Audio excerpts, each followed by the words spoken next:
A very good afternoon.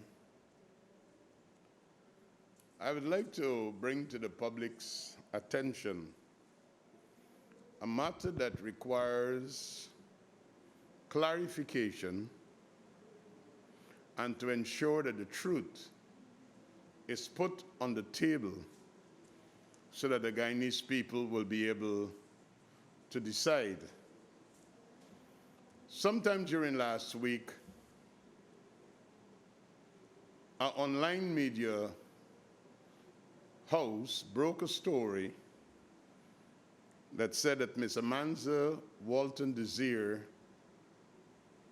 was terminated and that her contract was determined on the instructions of the minister. I saw that story, and perhaps I should have responded since then. But today in the House, again, Ms. Desir, now a sitting member of Parliament, alluded to the fact that her services were terminated.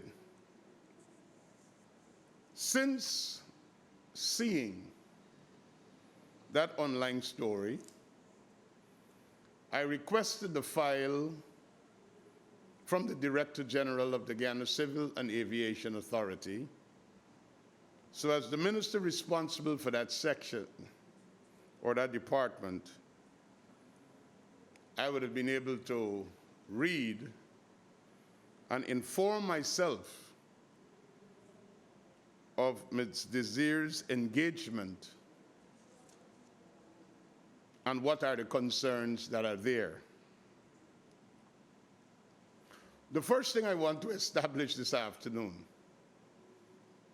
there is no evidence of Ms. Desir being at work the period since the March 2nd, 2020 elections and July 31st of this year. So that's the first thing.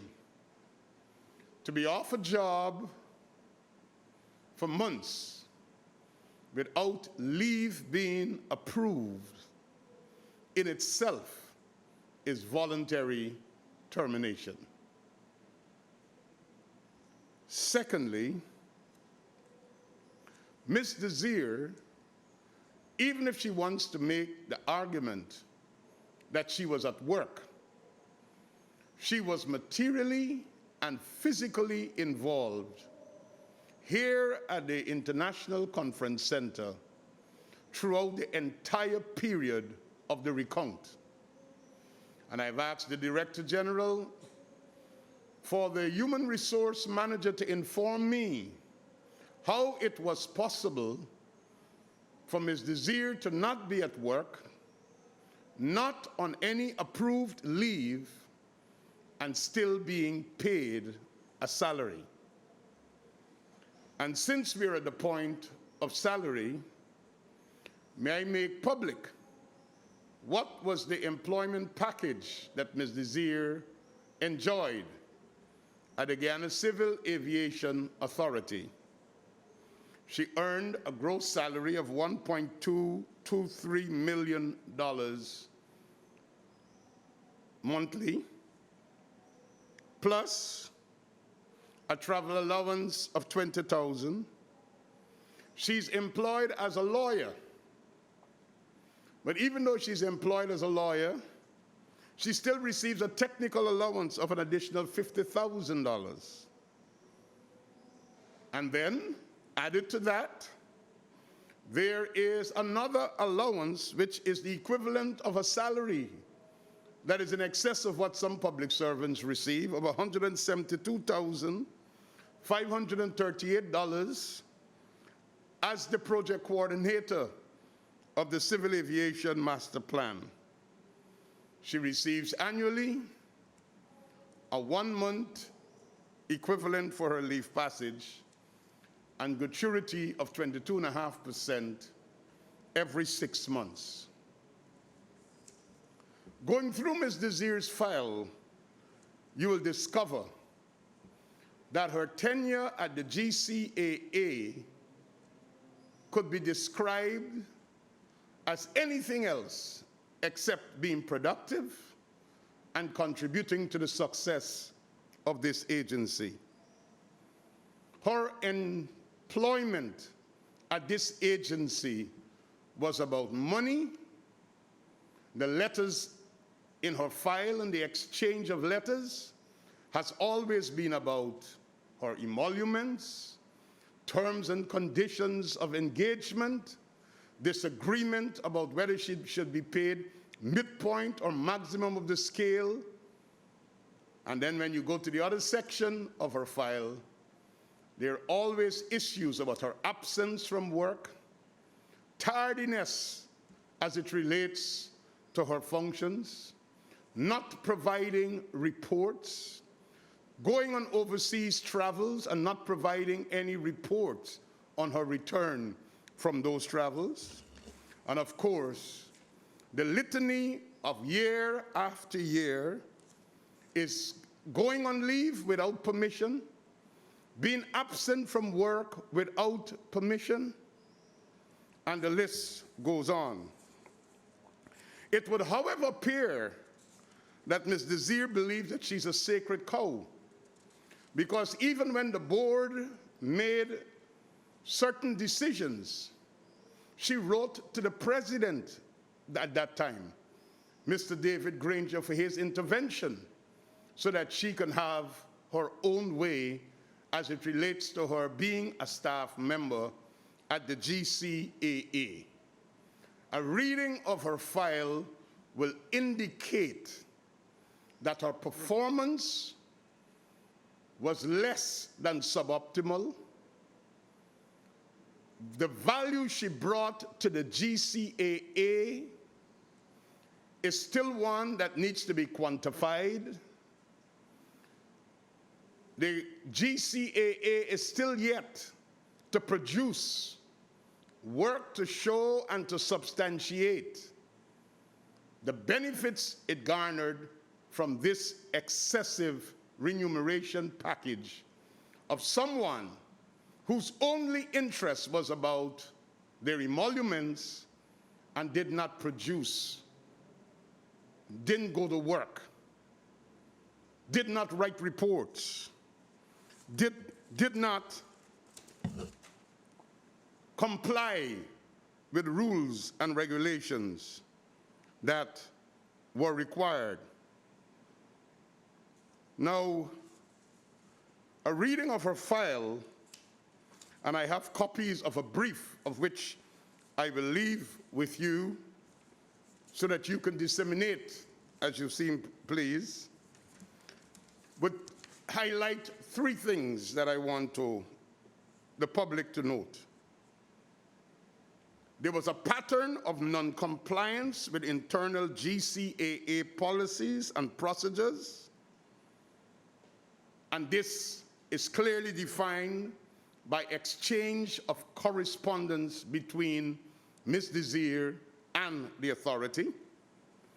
So there was a pattern of non-compliance.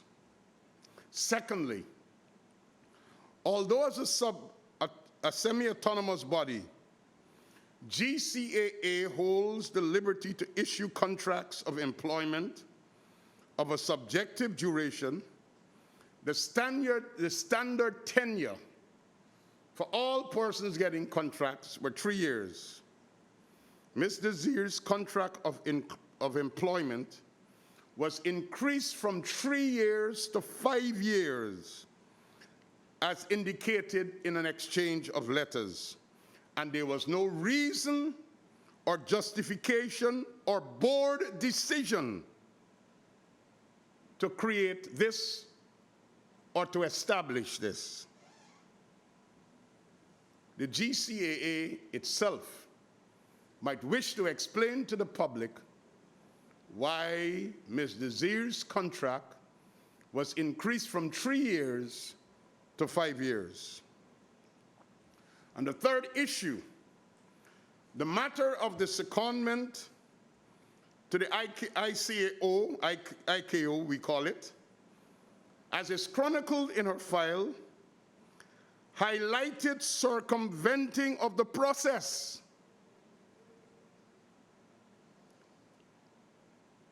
The hierarchy and the reporting protocols used by Ms. Desir are things that are left unexplained. While it may be explained that the actions that she took were in the best interests of her candidature and the reputation of Guyana, as some might want to put, there were mixed messages and communications which ultimately may have stemmed from the matter of remuneration arrangements. It was always about the money and not the performance. My understanding is that by way of letter, in keeping with the conditions of the contract, where either party may terminate, the Director General of the Guyana Civil Aviation Authority informed Ms. Desir that her contract has come to an end and her services were no longer required. The facts are the facts. The truth is the truth, and all Guyanese should know the truth. This is not a matter of politics. This is a matter of non-performance. This is a matter of someone who's been off the job, doing political work, and still drawing a salary. This is about someone who have been open defiance to the Director General and other senior management of the GCAA. This is someone who, because of their closeness with the then administration, believed that they had the right and the privilege to do as they wanted. When taxpayers' monies are being spent, people of Guyana must get the best. So, Ms. Desir's contract with the GCAA was determined based upon the legal requirements of her contract, and she is no longer employed. This must not be used for political gain and political benefit. I wish her well, that she may be engaged at some other entity where she can argue the case for her adequate remuneration package, where she'll be able to earn a very good package, where she will have to deliver and be at work. I thank you very much.